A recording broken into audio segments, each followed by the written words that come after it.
as portas das descobertas das leis que existem, mas que às vezes nós ainda não alcançamos a compreensão delas.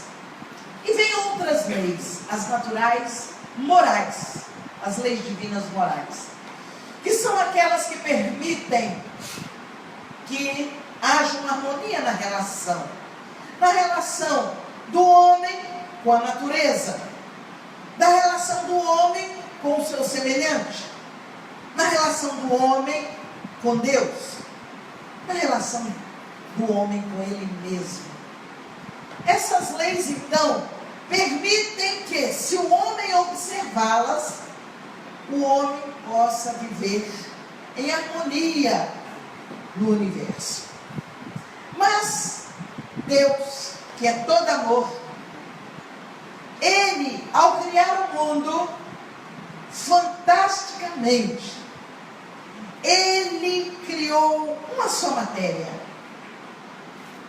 Ele desenvolveu uma só matéria, chamada, pela doutrina espírita, fluido cósmico universal.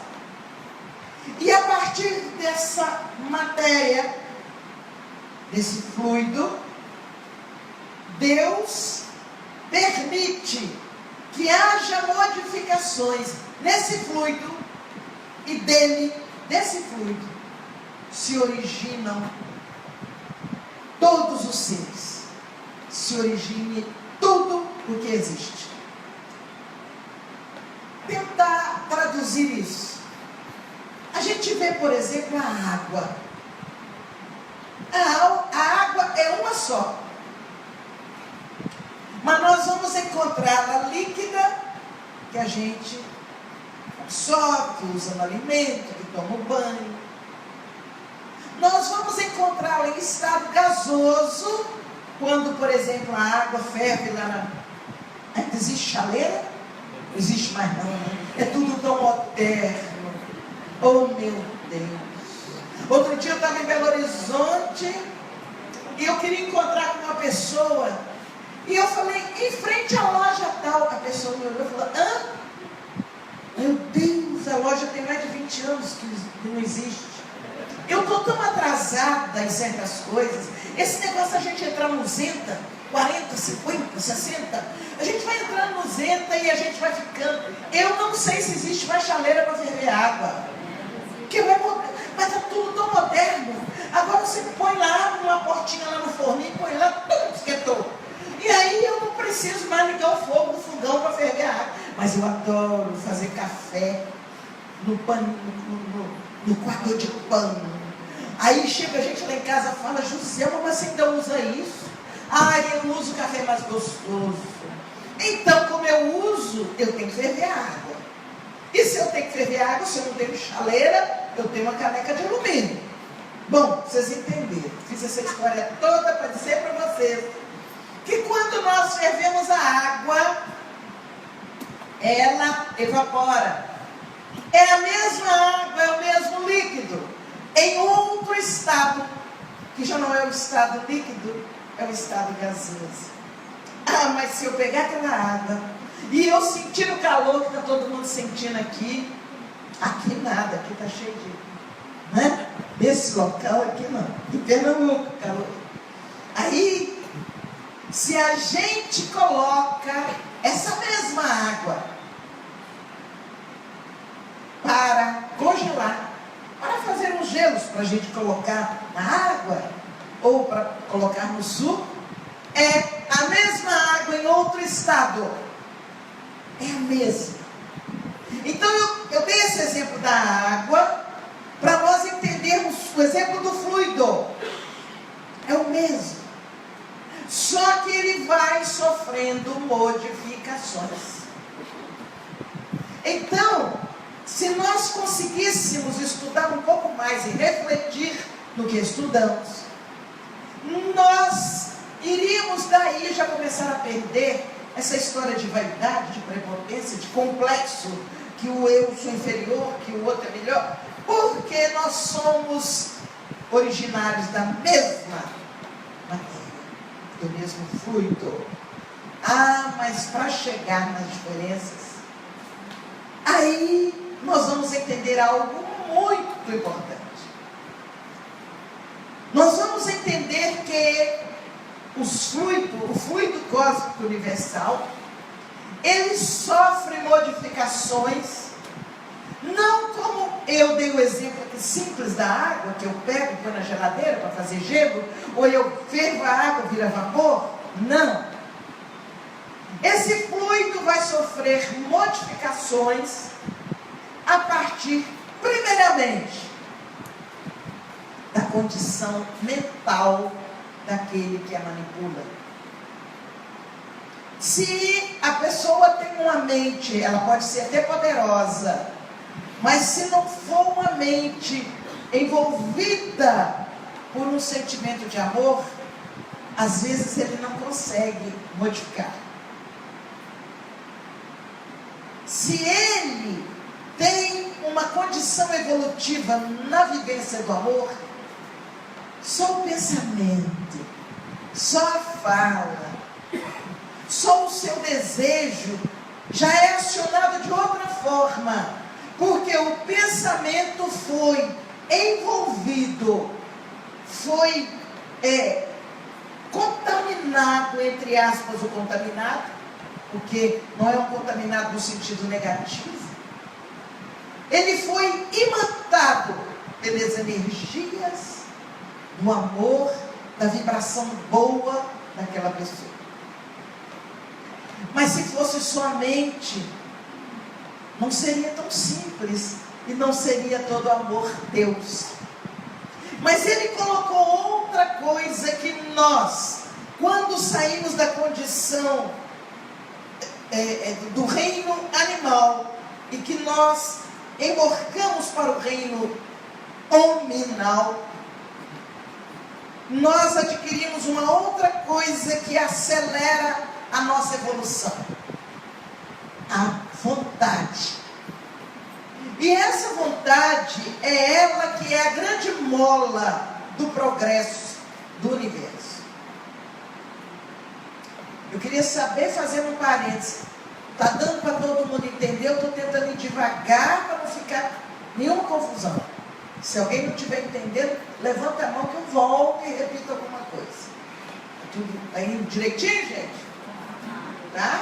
Então vamos embora.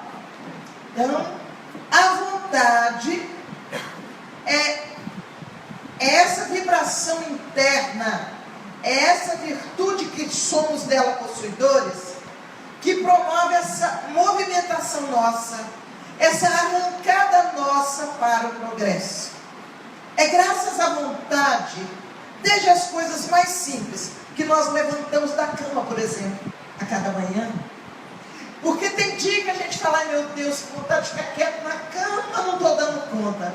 Mas aí vem a vontade de falar: levanta, você tem algo a fazer. E você sai da cama. É a vontade que te impulsiona aos estudos.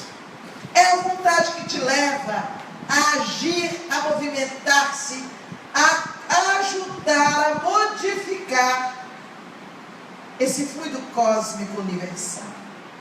Então, eu venho trazendo então o fluido cósmico universal, as leis divinas, a mente humana, a vontade. Tudo isso envolvido pelo sentimento maior, que é o amor. Então, somos nós, cada um de nós, os verdadeiros arquitetos da nossa própria caminhada evolutiva. Somos nós os artífices da nossa evolução. E sendo assim, Deus permite que seus prepostos, os espíritos evoluídos, nos conduzam, nos protejam, dão aquele toquinho na gente para cá ou para cá, de acordo com a necessidade, mas também de acordo com as leis. Eu vou sendo acionada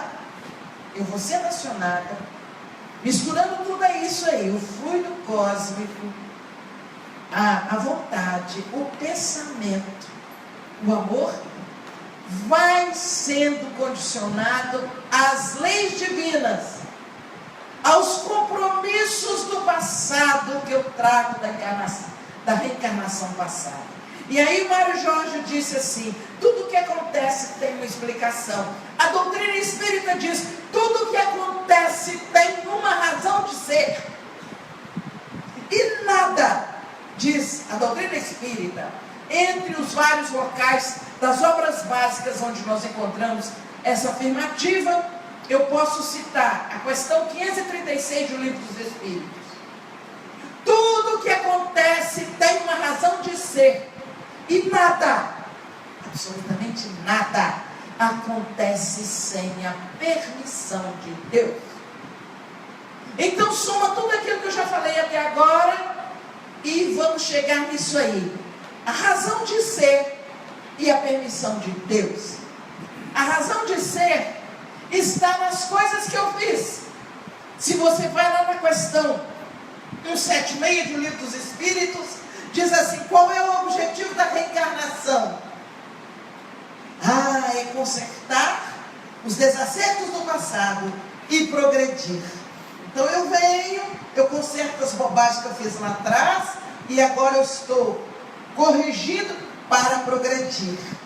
Então eu só vou ter condições de interferir nesse fluido cósmico universal de acordo com as minhas condições de compromisso do passado, de permissão para evoluir que eu tenho, porque as leis vão ser para mim o parâmetro para que eu possa agir de uma forma ou de outra.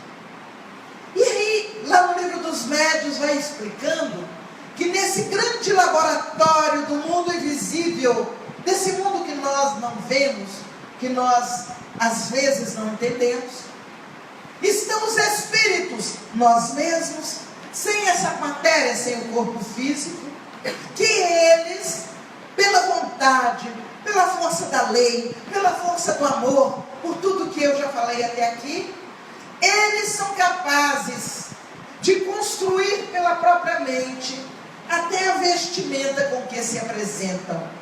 Porque tem gente que ainda pensa que ele vai lá no guarda-roupa e faz um protótipo da roupa que ele deixou aqui para vestir lá. Não, é a mente dele. Ele pensa: aquela roupa que eu gostava tanto, a força da mente, com a vontade, com a ação das leis divinas, aciona o fluido cósmico universal e ele se veste com a roupa igualzinha a que ele tinha na terra. Não é a da terra. E é uma maneira, qual o objetivo disso? Tem que ter um fim útil. Claro, primeiro, os médiuns que vêm, se eles querem ter certeza que é o Espírito mesmo, olha, ele veio com aquela roupa. Você acredita? Ele estava com aquela roupa. Mas para a gente não criar ideias assim na cabeça e interferir na visibilidade, né? Aí ele tem um sinal diferente, sei lá, um anel, alguma coisa que fala: não, mas era ele mesmo, sabe aquele anel? Além desse objetivo de efetivar a vidência das pessoas e consolidar e mostrar que é mesmo aquele espírito, ainda tem aquela condição de dar aquele conforto íntimo para o espírito que se sentia bem naquele tipo de roupa. Então ele vai produzir muito mais vestindo aquela roupa que ele gostava. Só que não é aquela da terra, é uma construída pela sua vontade. E assim acontece com até o perfume, que muitas vezes ele se faz apresentar e a gente não sabe. Mas o perfume de jasmim, quando eu sinto o cheiro de jasmim, eu já sei a ligação, né? Então, esse laboratório do mundo invisível é quase inexplicável para nós, mas ao mesmo tempo ele é claro, ele é simples, ele é fácil de entender. Só o amor, a partir da permissão de Deus, associado aos compromissos do passado, vai facilitar a vivência de tudo isso que está no universo.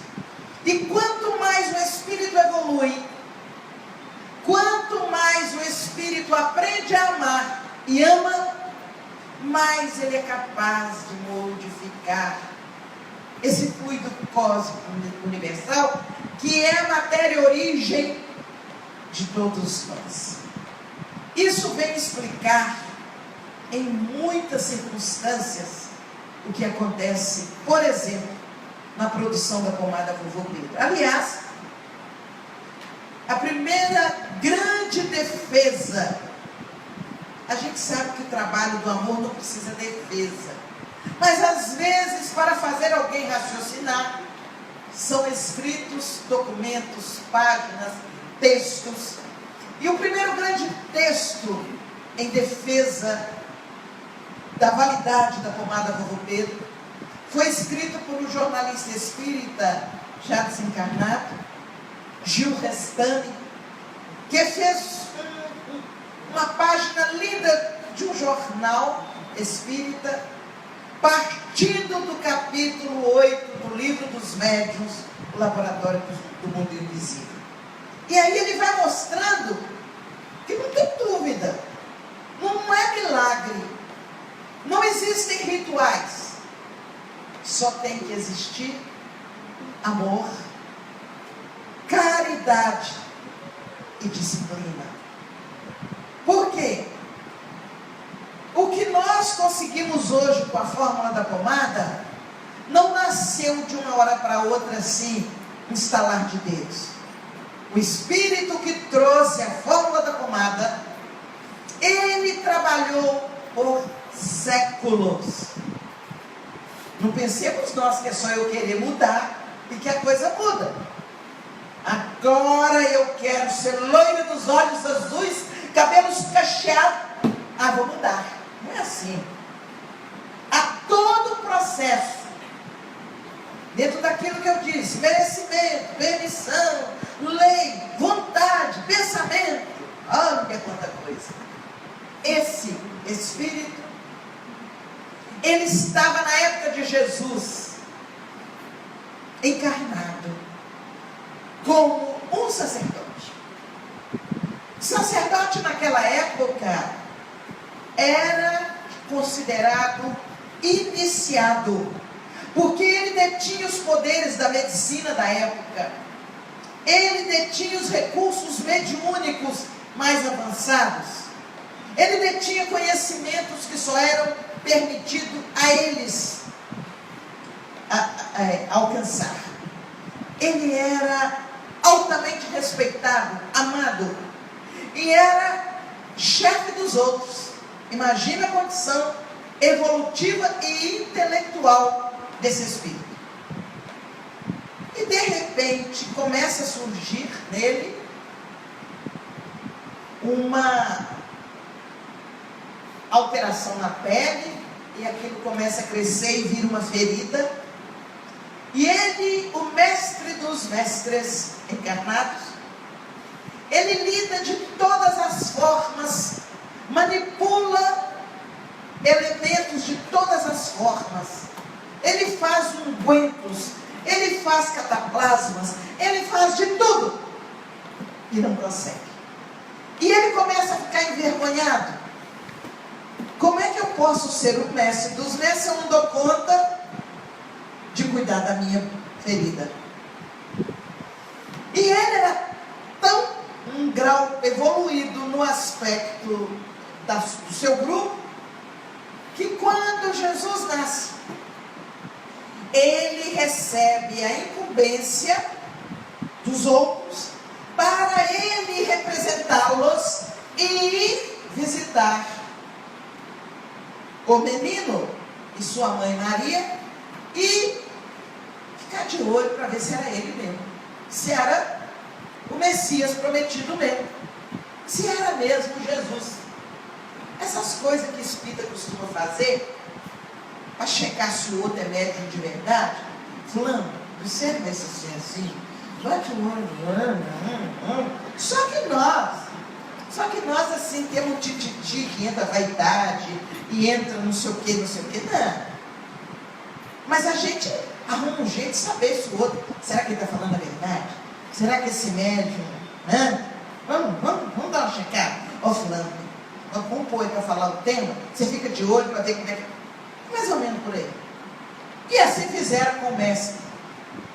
Vai, observa, vamos ver. E lá foi ele, no time de futebol, você entende muito disso? Chamado de olheiro, né? É o olheiro que vai lá, observa. E ele foi. Ele foi nas primeiras palavras com Maria. Ele já sentiu a vibração de amor, ele já sentiu a iluminação, o envolvimento, e ele disse: é o homem. Homem nada, o menino. Ele pega o menino no colo, ele não observa. Ele não observa que o menino traz a mãozinha nessa região.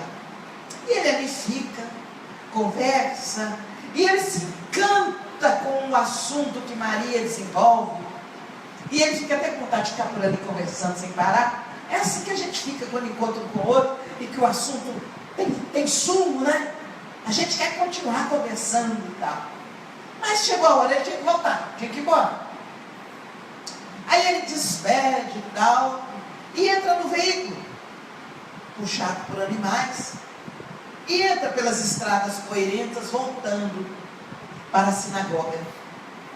Mas houve um momento na estrada em que, talvez por causa do balançar do veículo na estrada não muito pavimentada, eles não conheciam asfalto ainda, o grande erro dos centros da cidade, né? Asfalta tudo, e aí as águas depois não tem para onde ir, elas não penetram na terra, e aí vem essas confusões todas que a gente vê aí, né? Mas tudo bem, tinha, graças a Deus para ele, mas tinha buracos.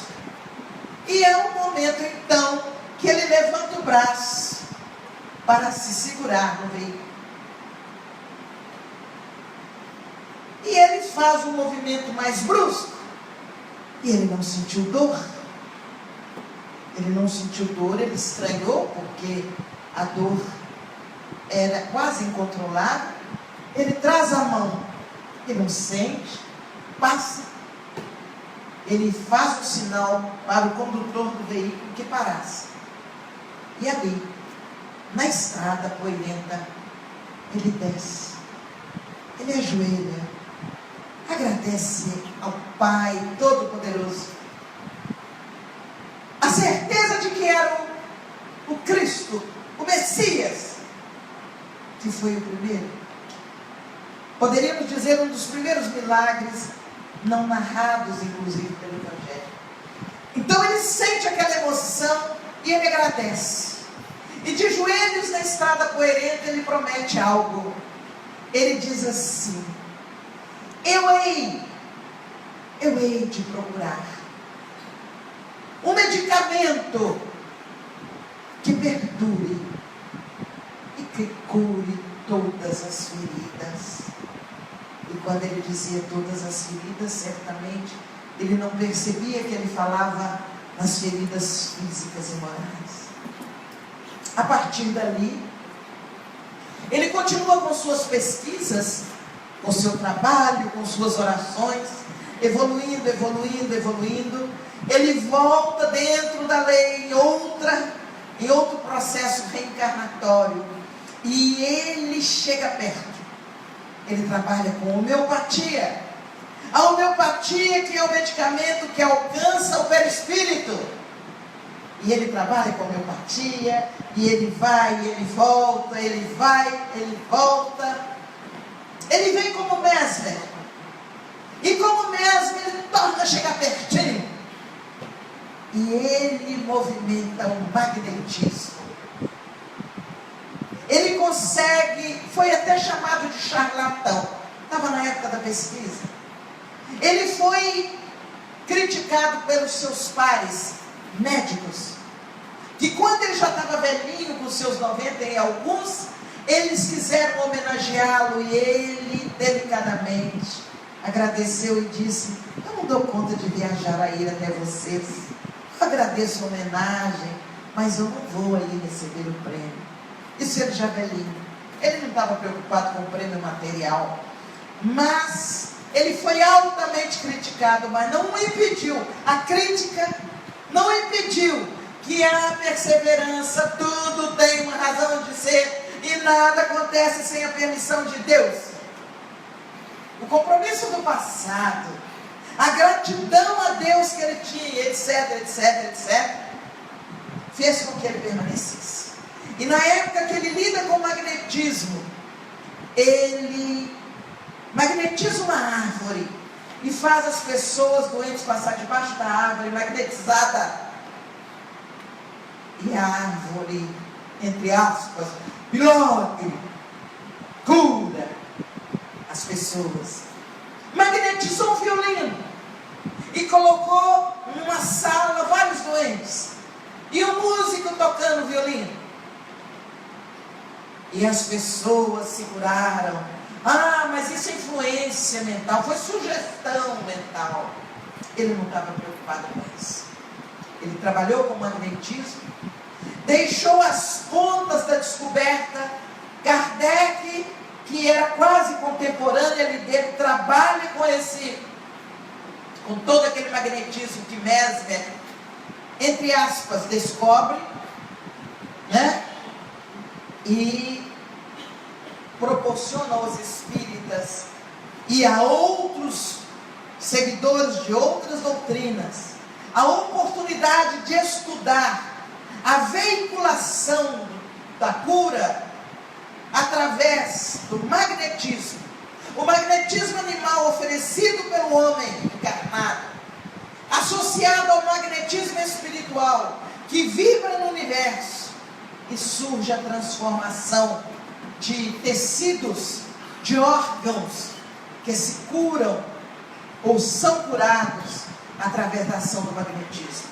Então, esse espírito, quantos séculos, desde a época em que ele foi ser olheiro para ver se Jesus era Jesus, até chegar nessa geração em que ele, com toda a sua humildade, vibrando amor, ele conseguiu associar elementos materiais curadores, como por exemplo, uma das plantas que já era usada pelos Hansenianos da Índia, que moravam em torno das regiões vulcânicas da Índia, e no momento em que começava a sentir muita aflição com a coceira na pele, tiravam a folha, esfregavam na pele e sentiam alívio.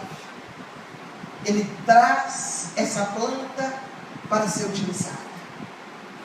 Ele traz outras duas plantas do Brasil, que Pero Vaz de Caminha, ao escrever lá a primeira carta, na época da descoberta, ele diz: essa terra abençoada, em que plantando tudo dá. Então, duas plantas do Brasil, que são altamente curadoras, curativas. Ele utiliza o açúcar, que nós vamos ver depois, alguns hospitais, utilizando o açúcar no curativo de doentes com feridas, porque o açúcar faz crescer a carne da ferida, ele faz crescer a carne que fecha a ferida, está lá na pomada, e outros. Seria o envolvimento material. E aí ele traz o grande contributo, que é a presença dos médiuns, que oferecem o magnetismo animal e são intermediários para o magnetismo espiritual. E aí eu vou explicar o porquê da minha implicância como é que chama aqui, a máscara, é uma implicância de amor. Não é implicância porque eu estou velha, não. Eu estou velha, mas não é por isso. É que quando nós ficamos com a máscara, a gente não solta o sorriso da gente para o outro. Está tudo coberto. Será que ela está rindo ou xingando? Né? Então, nós, na nossa vibração de amor, nós externamos pela fisionomia aquilo de bom que nós trazemos conosco. O outro recebe, retribui. E essa relação no trabalho da pomada vai ser um instrumento de movimentar energias de maneira incalculável. São todos colocados ali na pomada, no panelão. Então, o que a gente fala não é invenção. Tudo que nós fazemos na simplicidade do fazer tem a sua base no fluido cósmico universal. Todos os elementos que nós utilizamos são manipulações do fluido cósmico universal, envolvidos, coloridos, entre aspas, pelas energias de amor, pelos compromissos que trazemos, pelas características dos médiuns, o médium curador, o médium não sei o quê. Esse médium, que é tão bem descrito no livro dos médiuns, ele traz um compromisso do passado, às vezes, onde ele não foi feliz como médico, onde ele não foi feliz como religioso, onde ele não foi feliz como pai, como mãe, como enfermeiro, e deixou de oferecer a sua contribuição amorosa para aqueles que dependiam dele. Aí agora a gente vê, gente, Deus é fantástico, Deus é fabuloso, que Ele nos permite que numa pomada, num potinho de coisinha de nada, tem a contribuição nossa, que justifica e conserta o erro do passado, e agora a gente oferece para a multidão. Num gesto de amor, porque a gente não sabe onde vai, e a gente não sabe quem fez. E vamos percebendo, eu que rodo o Brasil inteiro, fazendo pomada aqui e ali, nós vamos percebendo que de pomada para pomada, um dos objetivos hoje do trabalho, e a gente registra assim: esta pomada vai ser utilizada mais por esse tipo de pessoas, assim, assim, assim. Nós temos visto a pomada ajudando a aliviar o perispírito comprometido de espíritos que vão reencarnar, para que eles, para trabalharem mais, são interesseiros, mas o interesseiro de amor e de luz, para o espírito reencarnar e trabalhar mais no bem, ele trazia pelos equívocos do passado o compromisso de vir com um grande processo cancerígeno. Eles então trabalham, olha, vamos trabalhar o perispírito dele, em vez de ele ter um grande câncer, por exemplo, na região do estômago, ele vai ter só uma úlcera. Vamos trabalhar o perispírito com as energias da pomada, para que venha apenas com a úlcera. Que a úlcera, de vez em quando, você fica, ai meu Deus, não passa caminho. Ah, mas eu vou trabalhar assim mesmo. Você vai, você trabalha, você faz, você age. Graças a Deus. Muito mais simples, né? E assim, isso é um simples exemplo que eu trouxe, porque o tempo não nos permite detalhar muita coisa. Mas o que nós estamos tentando dizer aqui é que a pomada Vovô Preto é uma materialização de energias. Na verdade, quase não se enxerga o que existe de matéria física, de matéria consistente na pomada. Uma das últimas vezes que eu entrei em um determinado país, e a menina que estava comigo disse assim, foi a primeira vez que a pomada Vovô Pedro entrou oficialmente neste país. Por quê? Eu sou meio entusiasmada. E eu calculei, bom, eu vou em tantos grupos espíritas, eu tenho que levar pelo menos tantos potinhos para cada grupo espírita. Eu estava apenas com 800 potes de pomada. E aí me pegaram. E me levaram para o quartinho. E eu, entre aspas, não sabia inglês. Só entendi um tiquinho, mas não sei falar. E eu entendia que eles falavam entre si, ppp, papapá. Vamos levar esse negócio para a máquina? Me levaram para o quartinho. Eu fiquei sozinha no quartinho. E eu tinha certeza que devia ter câmeras me observando. Eu, calma. Mas se eu ficar presa, o que eu vou fazer, né? Lei de causa e efeito. Eu devo ter feito alguma coisa lá atrás. É uma bênção esse negócio de conhecer lei de causa e efeito, que a gente sempre se consola. Lá estou eu esperando. Aí daí a pouco lá vem o soldado, o funcionário. Ele vira para o outro e na língua deles, que eu entendi muito bem, ele diz assim: esses brasileiros são os fanáticos. Eu falei, ai meu Jesus, é agora que eu vou ser presa. Só tem água nesse negócio, solta essa mulher. Senão nós vamos ficar com esse tanto de trem aqui, tem que estar fino isso. Solta essa mulher para lá, só tem água. Por que só tem água? A máquina só registrou água. Fluido cósmico universal, materializado, sei lá o que, transformado, só tinha água. Por quê? A energia de amor com que o trabalho é realizado, o respeito, o carinho, é como se diluísse os elementos materiais das plantas, da vaselina, da lanolina, e ali só a energia que cura, que renova. Para alguns, só a água. Importância. A água abençoada, envolvida no clima de renovação, que com fé vai transformar. Essa é a nossa pequena reflexão sobre o fluido cósmico. Que fluido cósmico? Laboratório do mundo invisível, que foi o tema que ele me deu. É a nossa pequena reflexão. É claro que em tudo, o amor.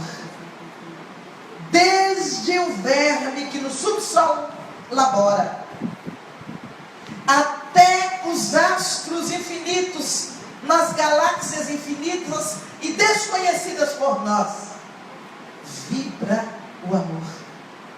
Que nós possamos abrir o nosso coração para esse amor imenso, que faz com que tudo se transforme ante a presença vibrante do amor, a presença luminosa do amor. Que Deus nos abençoe e que Jesus nos ilumine.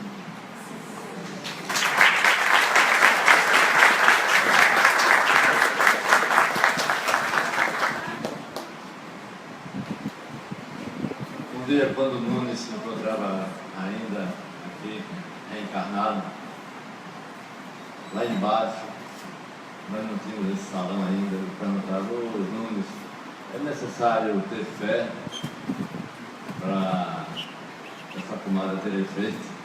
Ele disse: fé sempre ajuda, né? Mas não é preciso ter fé, não. A fé vem depois. E é mesmo.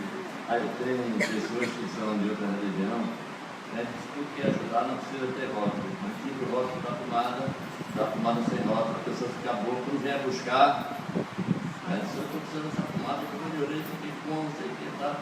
Aí a gente está com rótulo. A transformação vem depois. Então aconteceu com muitas criaturas, né, e foi em função dessas curas, né, que surgiram aqui em Pernambuco, que a pomada veio bater aqui no Ceará de Deus. Graças a Deus. Então, gente, vamos, já estão prontos? A pomada, quem necessitar, procura aqui. E atrás da tribuna, na mão de Cátia, na mão de Cláudia, que são as coordenadoras da pomada aqui no Seara de Deus. Certo?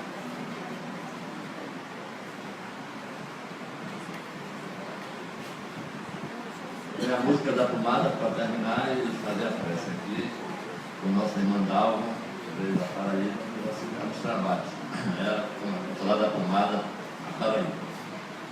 Me pediram aqui para anunciar, né? Tem um CD do grupo, tem outro grupo que eu canto também, um grupo vocal que veio para o semestre de promoção, o grupo vocal Toque de Luz. Está aqui à venda o nosso segundo CD, que foi lançado no semestre, né? E o do Receita de Paz está lá na livraria, se quiser adquirir, tá? Pomada iluminada. Essa pomada sagrada ilumina até minha epiderme, passe na pele em oração, com o coração aberto para amar. Que pomada iluminada temos hoje em nossas mãos para curar as feridas, sarar a dor do nosso irmão. Pomada Novo Pedro,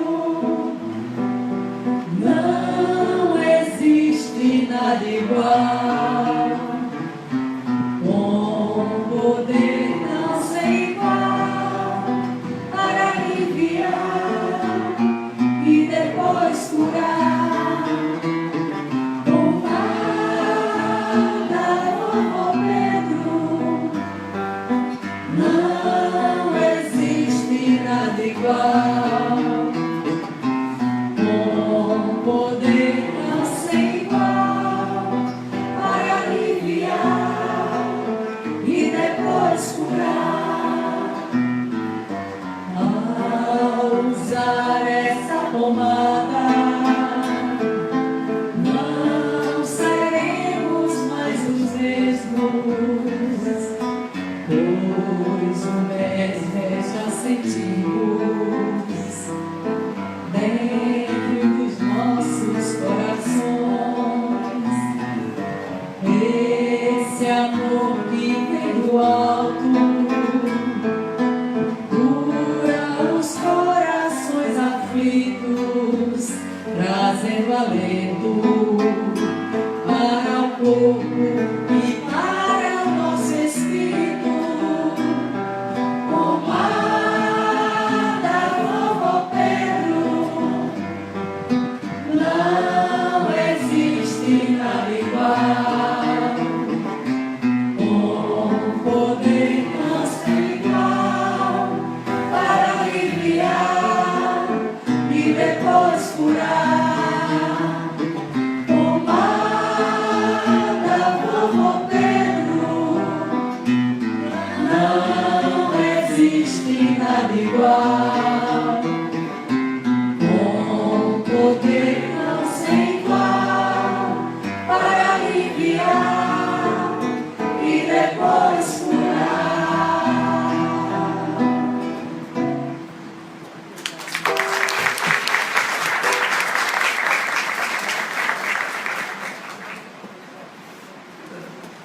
Vou entregar aqui a Dalva para fazer a prece de encerramento. Boa noite a todos. Eu acho que o Mário Jorge não lembra. Essa música, essa melodia, foi psicografada por mim. E um dia o Mário Jorge chegando lá na Paraíba, de uma pessoa, não sei se você lembra disso. Aí eu mostrei para você, né? Aqui é Mário, que eu fiz. Aí você olhou e disse, então isso dá uma música. Aí aquilo eu fiquei com aquilo na cabeça, né? Aí na segunda, na terça, eu ia cantarolando em casa, tá? Aí terminou, a música, né? Eu acho que você nem lembrava disso, né? Então, meus irmãos, aproveitando essas vibrações de paz, de fraternidade e de união, vamos fechar os nossos olhos e elevarmos os nossos pensamentos ao Cristo de Deus. Senhor Jesus, nós te agradecemos por mais esta oportunidade de estarmos juntos, unidos e fortalecidos pelos teus laços divinos e poder, Senhor, recebermos nessa noite de hoje orientações, esclarecimentos e aprendizados ao aperfeiçoamento do nosso espírito e para o nosso dia a dia, tão bem transmitido pela nossa irmã Joselma. Senhor, ajuda-nos a melhorar, esforçar-nos para mudar o nosso comportamento, trabalhar nas mudanças dos nossos pensamentos e ações, para que a nossa vida se ajuste na vida de Cristo e que cada um de nós propõe o nosso dever, procurando comungar com a caridade, sendo caridoso, procurando comungar com a fraternidade, sendo fraterno, procurando comungar com o perdão, perdoando e com o amor, amando, que desta forma estamos seguindo na trilha do nosso aperfeiçoamento moral e espiritual. Que a tua paz, Jesus, permaneça sobre todos nós e que possamos voltar para os nossos lares, levando esta paz, esta tranquilidade. E a todos agradecemos.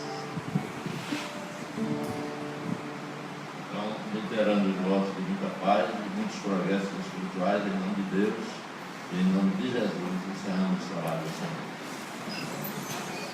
Bem, nós vamos com uma máquina aqui, se quiser.